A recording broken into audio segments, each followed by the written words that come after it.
ہندو لڑکی اور ایک زوار کا قصہ۔ ایک دفعہ کا ذکر ہے کہ بھاولپور شہر کے دو آدمی زیارات کے لیے کربلا معلیٰ گئے۔ زیارات کے دوران ان میں سے ایک زوار کا انتقال ہو گیا۔ اس کو غسل و کفن دیا گیا، اس کی نماز جنازہ پڑھ کر قبر میں اتارا گیا۔ اس کا دوسرا ساتھی تلقین پڑھانے کی غرض سے قبر میں اترا۔ تلقین پڑھاتے ہوئے اس کا بٹوا قبر میں گر گیا۔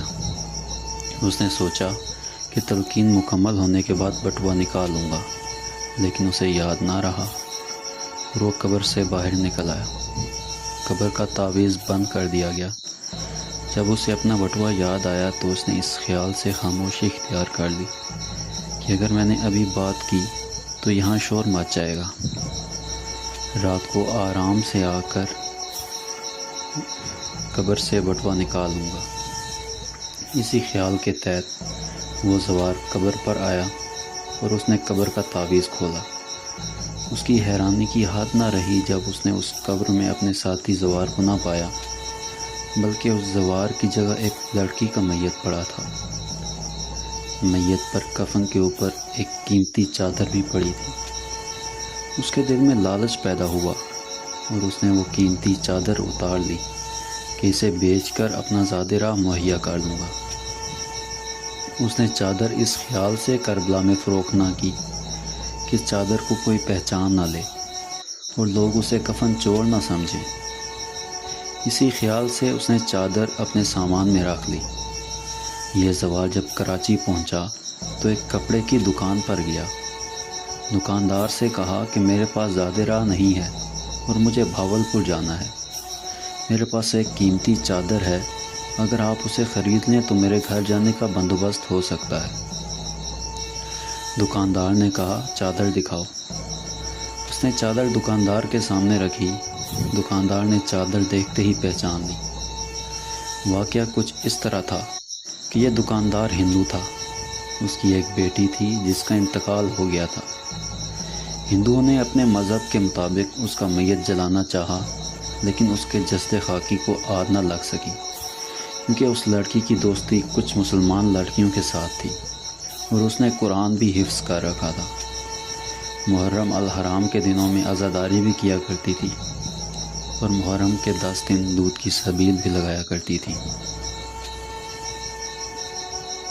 مسلمانوں نے اس ہندو لڑکی کے ورثاء سے وہ میت لے لیا اور اپنے طریقے کے مطابق اسے غسل و کفن دے کر جنازہ پڑھایا اور دفن کر دیا۔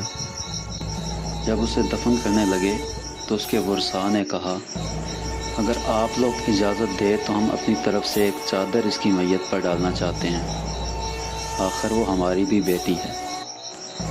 مسلمانوں نے چادر قبول کر لی اور دفن کے دوران اس میت پر کفن کے علاوہ یہ چادر بھی ڈال دی گئی۔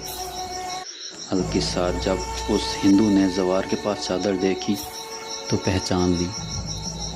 اس نے زوار سے کہا کہ میں اپنے بھائی کو بلا کر لاتا ہوں۔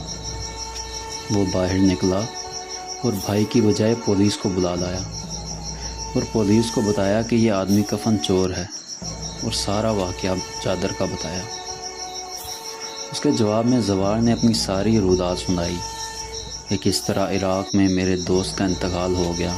میں جب اس کی تلقین پڑھا رہا تھا تو میرا بٹوا قبر میں گر گیا اور قبر کا تعویذ بند کر دیا گیا۔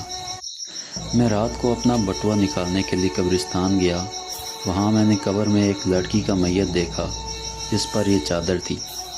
میرے دل میں لالچ پیدا ہوا تو میں نے چادر اتار لی۔ یہ سب کچھ سننے کے بعد وہاں موجود لوگوں میں ہلچل مچ گئی اور لوگوں نے مفتی سے فتویٰ لیا۔ قبر کا تعویذ کھولا گیا۔ اس قبر میں لڑکی کی بجائے اس زوار کا میت تھا جسے عراق میں دفن کیا گیا تھا۔ یہ اس زوار کا دوست تھا اور اس کے سینے پر اس زوار کا بٹوا پڑا ہوا تھا۔ زوار نے اپنا بٹوا اٹھا لیا اور چادر ہندوؤں کو واپس کر دی اور کہا کہ مجھے میرا بٹوا مل گیا ہے، مالک نے تمہاری چادر قبول نہیں کی، یہ اپنی چادر رکھ لو اور مجھے اجازت دو۔